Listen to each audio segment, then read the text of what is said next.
4 डिसेंबर 2025 ला मुख्यमंत्री देवेंद्र फडणवीस यांनी आपल्या एक्स अकाउंटवर एक पोस्ट टाकत मोठी घोषणा केली। महाराष्ट्र राजभवनचं आता लोकभवन झालं।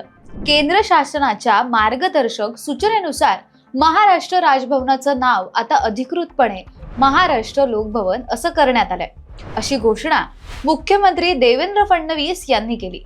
पण राजभवनाचं लोकभवन हे नाव बदलून काय फरक पडणार आहे? राजभवन म्हणजे नेमकं काय? राजभवनाचं इतकं महत्त्व का आहे? फक्त नाव बदललं की प्रत्यक्षात काही बदल होतो का? लोकांना याचा फायदा काय? की ही फक्त प्रतिकात्मक बदलांची एक नवी मालिका आहे? हे सगळं या व्हिडिओमध्ये पाहूयात। त्यामुळे व्हिडिओ शेवटपर्यंत बघा आणि चॅनलला आत्ताच सबस्क्राइब करा।